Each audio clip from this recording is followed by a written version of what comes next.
citation extraite de la Bible, d'Isaïe. Et c'est une recherche spirituelle un peu. Et c'est pour ça qu'il y a tout un cheminement, parce que ma peinture a beaucoup évolué, elle est très proche, je pense, de ma vie. C'était assez une recherche un peu introspective peut-être au début, ou qui exprimait vraiment un peu comme un débordement dans des excès de choses difficiles à vivre. Et puis petit à petit, je pense que ça s'est apaisé et ouvert aussi. Voilà, et cette quête de Dieu, où voilà, je n'ai pas dit cherchez-moi dans le vide. Et c'est un peu ce parcours. Moi, je vois vraiment un parcours au début, peut-être tout seul, un peu dans le paysage solitaire et le silence. Et là, dans cette partie de l'exposition, c'est un cheminement peut-être à plusieurs, avec les autres. C'est aussi une ouverture. Et puis la dernière peinture que j'ai juste terminée, et c'est la lumière, une grande lumière.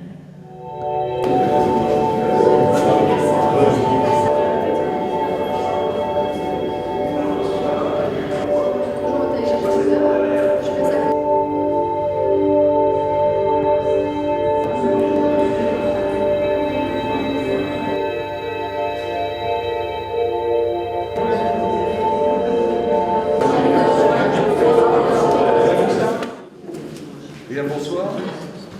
Bon, on n'est pas nombreux, mais on est de qualité, donc c'est ça qui est important. Donc je suis très heureux, avec mon adjointe à la culture et son équipe, de vous accueillir ce soir à l'espace muséal du Château Méry pour ouvrir une nouvelle page du partenariat de la commune de Tourette-sur-Aube avec le FRAC. Merci à Pascal Neveu, directeur du FRAC, et à France Faringo, responsable au FRAC des projets de diffusion, d'être présents pour en concrétiser la réalité. Florence Oui Petit-Étain nous convie à un voyage dans un monde où imaginaire et réel, nature et urbain, repos et mouvement, noir, blanc et couleur, ombre et lumière se mélangent.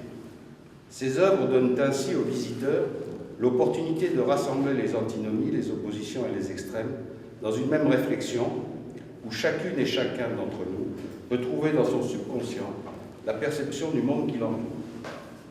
Je vous souhaite donc d'appréhender toute la richesse de cette exposition et d'apprécier le grand talent de notre artiste.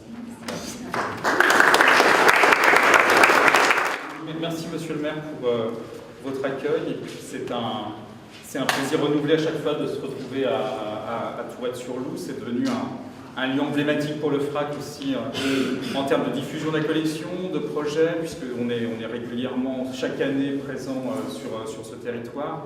On essaye de construire véritablement aussi une route, un vrai itinéraire de l'art contemporain entre les collaborations qu'on peut mettre en place également avec la Gaude, avec Carros. On essaye vraiment de tisser sur l'arrière-pays vraiment une présence de l'art contemporain qui soit complémentaire de celle qui existe. Donc c'est vraiment un lieu qui pour nous est important. On a commencé l'aventure il y a maintenant, je sais plus, 15 ans. En 2000.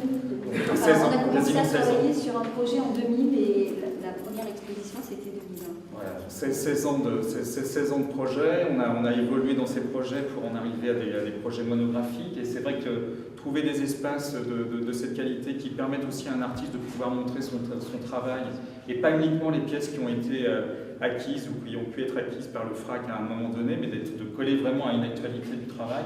C'est aussi précieux pour les artistes à un moment donné de pouvoir rendre compte de leur démarche et de montrer vraiment leur dernière production. Donc un grand merci à Florence évidemment pour son implication sur ce projet et puis évidemment la diversité des travaux.